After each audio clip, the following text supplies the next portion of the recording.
بعد از مرگ ازگان تصمیم‌هایی گرفته میشه که سرنوشت چند خانواده رو برای همیشه تغییر میده. درود، دیبا نوروز نژاد هستم. به قسمت 27 سریال شهر دور خوش اومدین. لطفاً کانال رو سابسکرایب کن که ما رو گم نکنی. بعد از اینکه صداقت به آلیا میگه بعد از فهمیدن این جریان میخوای اینجا بمونی، آلیا میگه من از قبل همه اینا رو میدونستم. این چه حرفیه که شما میزنی؟ فرزند پسر، نوه پسر، این چه بی‌شرمیه؟ مگه ما فرزند نیستیم؟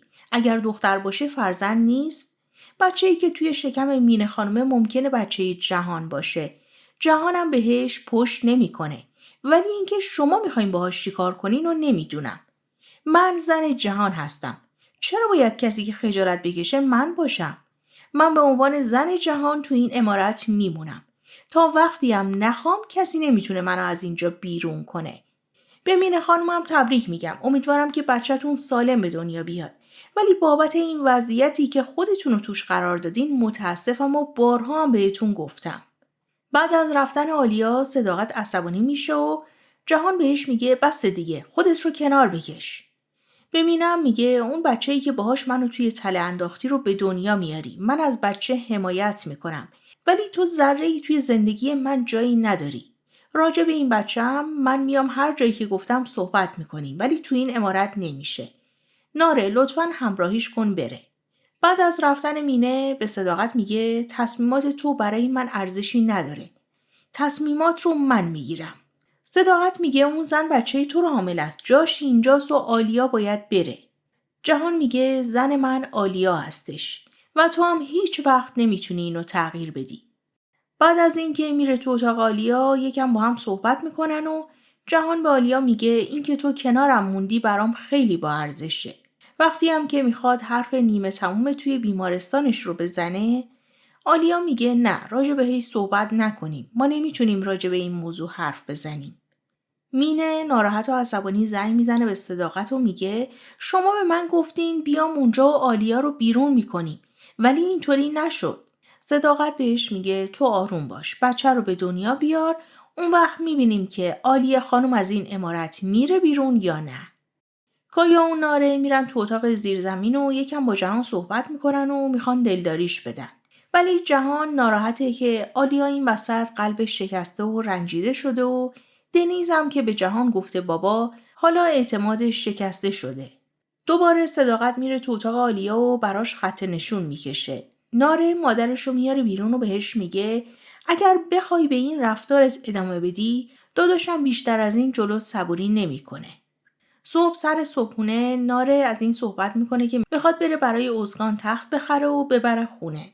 صداقت هم تشویقش میکنه که داره از شوهرش حمایت میکنه و از جهان میپرسه با مینه راجع به بچه کی صحبت میکنی؟ جهان عصبانی به آلیا میگه بیا بریم برسونمت. مظفر به جهان خبر میده که افرادمون توی یه روستایی حمادا رو دیدن. جهانم بهشون دستور میده که اطراف روستا رو وجب به وجب بگردین و پیداش کنین. اجمل و ندیم تلفنی با هم صحبت میکنن و هر دوشون کشته شدن بوران و گردن همدیگه میندازن و برای هم خط و نشون میکشن. تخت ازگان رو برای ناره میارن و شاهینم میاد که کمک کنه و از ناره میخواد که بهش اجازه بده که کنارش باشه. وقتی جهان آلیا رو میرسونه بیمارستان توی ماشین بهش میگه که تصمیم داره چه چیزایی رو به مینه بگه.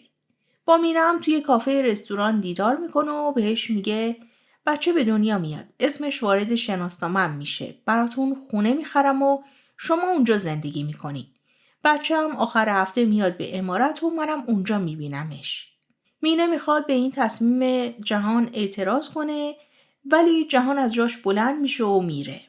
میرسن به صداقت و مینه تمام حرفای جهان رو به صداقت میگه و صداقت هم دوباره رو حرفش پافشاری میکنه که نوام باید توی عمارت بزرگ بشه. وقتی شاهین و ناره میرسن بیمارستان میبینن که ازگان روی تختش نیست. کادر بیمارستان سکوت میکنن و آلیا میاد خبر فوت ازگان رو به ناره میده. مراسم خاکسپاری ازگان انجام میشه و اونجا مینه دوباره میاد به آلیا گیر میده و میگه تو گفتی که هیچ وقت از بچت دست نمیکشی. چطوری از من توقع دارین که بچه‌مو رها کنم و ازش جدا بمونم؟ جهان میاد دخالت میکنه و مینه رو میفرسته بره. شاهین کنار ناره میمونه و ناره هم یکم سر قبر اسکان میشینه. آلیا میره سر قبر مادرش رو باهاش درد دل میکنه و میگه چطوری کسی که دوستش دارم اون رها کنم و برم. از جاش بلند میشه و برمیگرده و میبینه که جهان منتظرش مونده که ببرتش خونه. وقتی شاهین برمیگرده خونه با مادرش بحثشون میشه سر اینکه چرا شاهین رفته بوده به خاکسپاری اسکان. صداقت نشسته بالا سر ناره و داره بهش گوشزد میکنه که مردم راجع بهش چه فکرایی میکنن که آلیا و جهان وارد میشن و از صداقت میخوان که از اونجا بره. صداقت انقدر به حرفاش ادامه میده که ناره اعصابش به هم میریزه و میگه نه با شاهین خواهم بود نه با هیچ کس دیگه. بس کنین این صحبت ها رو. بعد صداقت میخواد به قضیه مینه گیر بده که جهان سرش داد و بیداد میکنه و میگه اگر مادرم هستی وظیفه مادریت رو انجام بده. جهان و آلیا وقتی میرن توی اتاقشون سر این مسئله یکم با هم بحثشون میشه.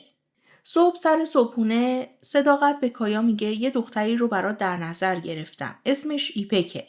گفتم اول خودت با دختره آشنا بشی و امروز یه قرار برات هماهنگ کردم و برو سر قرار.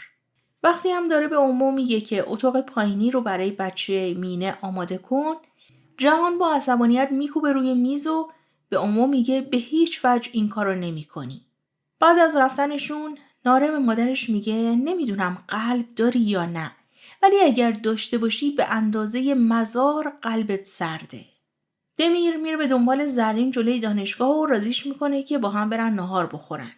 کایا منتظر دختریه که براش در نظر گرفته شده و به خودش میاد و میگه من چرا اینجام؟ بلند شم و برم. همون موقع ایپک سر میرسه و کایا مجبور میشه که دختره رو منشونه پشت میز. لطفاً اگر تا اینجا ویدیو رو دوست داشتین لایک کنین. ایپک از این ناراحت میشه که چرا کایا داشته میرفته.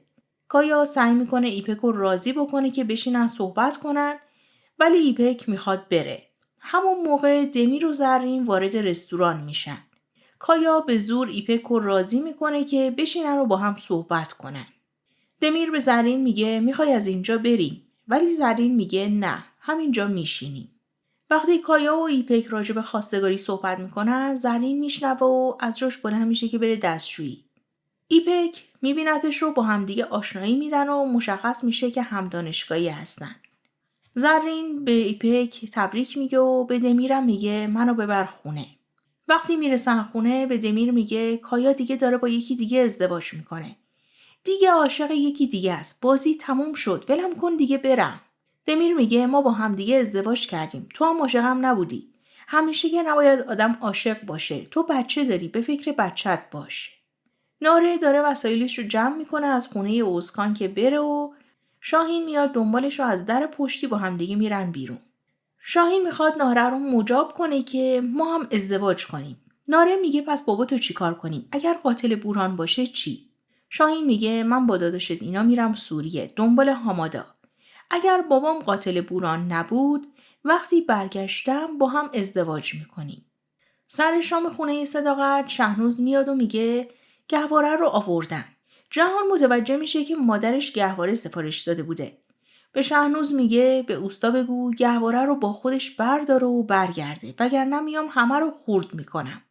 با صداقت هم بحثشون میشه و وقتی صداقت داره تاکید میکنه که این بچه باید توی امارت بمونه دنیز وارد میشه و متوجه قضایا میشه و شروع میکنه به ناراحتی کردن و به جهان میگه بابا مگه تو به من قول ندادی؟ آلیا بچه رو با خودش میبره و جهان و صداقت با هم دیگه بحثشون میشه. جهان از روی عصبانیت دستشو میبره بالا که مادرش رو بزنه ولی وقتی نمیتونه شروع میکنه چند تا چک میزنه به خودش. نارو و کایا جهان رو میبرن توی اتاقش و جهان میخواد دنیز رو ببینه ولی آلیا مخالفه. آلیا میره با بچه صحبت کنه و وقتی جهان وارد اتاق دنیز میشه دنیز بهش میگه از اینجا برو تو به هم دروغ گفتی. مامان از اینجا بریم کانادا. جهان ناراحت از اتاق بچه میاد بیرون و آلیا هم سعی میکنه دنیز رو آروم کنه و بهش میگه تو امشب بخواب فردا راجع بهش صحبت میکنیم. وقتی جهان و آلیا هر دو تنها میشن داغون از این ماجرا با هم یکم درد دل میکنن و جهان میگه اگر تو کنارم باشی من جلوی همه وای میستم. اجازه بده فردا با بچه صحبت کنم. آلیا میگه اون زن بچه تو رو بار داره. نمیتونیم از بچهش جداش کنیم. ولی من این وسط چیکار میتونم بکنم؟ جهان میگه نمیخوام وقتی از سوریه برمیگردم ترس اینو داشته باشم که شما اینجا نباشین. زرین نصف شب به کایا زنگ میزنه و میگه من فردا میرم خونه مامانم. تو هم بیا اونجا همدیگه رو ببینیم. صبح پشت خونه فیدان همدیگه رو میبینن و درباره ازدواج زرین و اینکه حالا کایا میخواد با همدانشگاهی زرین ازدواج کنه با همدیگه بحثشون میشه. جهان میاد توی اتاق دنیز و هنوز دنیز باهاش قهره. یکم سر به سرش میذاره و با همدیگه میونشون بهتر میشه. شاهین و اکیپ جهان دارن راه میفتن برن سوریه. اومو به قدیر میگه مواظب خودت باش. پاکیزه میگه اون چیزیش نمیشه. گلوله روش اثر نداره. قدیر خیلی خوشحال میشه از این حرف پاکیزه و میگه حالا که تو اینطوری گفتی گلوله بهم بخوره عین خیالم هم نیست. مظفر شک میکنه به قدیر و میگه برای چی همچین حرفی زدی؟ همه با هم دیگه قضیه رو جمع میکنن که مظفر نفهمه که قدیر عاشق پاکیزه شده. موقع خداحافظی جهان از این که مادرش رو بغل کنه ممانعت میکنه و بهش میگه وقتی من نیستم با زبونت قلب بچه رو نشکن. آلیا رو هم نمیرنجونی. وگرنه وقتی برگردم با من طرفی. میره آلیا رو بغل میکنه و ازش خداحافظی میکنه و چشمای صداقت هم پر از اشک میشه. بعد از رفتنشون صداقت به آلیا گیر میده که تو پسر من از من دور کردی و علیه من پر کردی. آلیا میگه من این درد رو تا مغز استخونم بارها حس کردم. نمیخوام کسی تجربهش کنه. شما پسرتون از خودتون دور میکنین. سعی میکنین منو از پا در بیارین ولی من از پا در نمیام. جهان داره از پا در میاد. من تا به امروز توجه کردم که چقدر تلاش میکنه که بهتون بی احترامی نکنه. شما خیلی خوششانسین که یه همچین بچه‌ای دارین. کاش بتونین که مادر نمونه‌ای باشین. صداقت میگه تو کی باشی که بخوای به من بگی مادر نمونه بودن چجوریه؟ دستشو میبره بالا که آلیا رو بزنه ولی آلیا دستشو میگیره و میگه مبادا که بخواین همچین کاری بکنین. افراد جهان جای حامادا رو پیدا کردن و وقتی اونجا میرسن تیراندازی میشه و حامادا از پشت بوم میخواد فرار کنه. جهان گیرش میاره و با همدیگه از پشت بوم میافتن پایین. اون مرد حسابی زخمی میشه و جهان با اصرار ازش میپرسه که بورانو چه کسی کشته. اونم میگه ندیم. شاهین خوشحالی میکنه که پدر من قاتل بوران نیست. همتون شنیدین. اون گفت ندیم. اون مرد رو همونجا میذارن و همشون برمیگردن. کایا زودتر از همه سوار ماشین میشه که بره به ندیم برسه. شاهین تلفنی به مادرش قضیه رو میگه و همون موقع دمیر سر میرسه و میشنوه. وقتی صداقت به کایا زنگ میزنه به کایا میگه خدمت ندیم برس. دمیر میره خونه پدرش و با همدیگه جر و بحثشون میشه و ندیم سوار ماشینش میشه که بره. کایا هم به دنبالش میفته. زرین و دمیر هم سوار ماشینشون میشن و به دنبال اونا میرن. کایا وسط راه ندیم رو پیاده میکنه و به زور اسلحه سوار ماشین خودش میکنه که ببره به جهان برسونه. پاکیزه و اومو دارن وسایل اتاق بچه مینه رو جمع میکنن که دنیز میاد اونجا و وقتی وسایل رو میبینه ناراحت میشه و میدو از پله ها میفته. آلیا و نارم میرن بالا سر بچه و با خودشون میبرنش بیمارستان. ندیم و کایا با همدیگه درگیر میشن و ندیم فرمون رو میچرخونه و ماشین به دره پرتاب میشه. شاهین و جهان و دمیر و زرین بالا سر دره وای میستن و شاهد آتش گرفتن ماشین میشن. مرسی که تا اینجا همراه هم بودین. فکر میکنین که سقوط کایا و ندیم پایان ماجراست یا شروع یک حقیقت تازه؟ تا ویدیوی بعدی خدا نگهدار.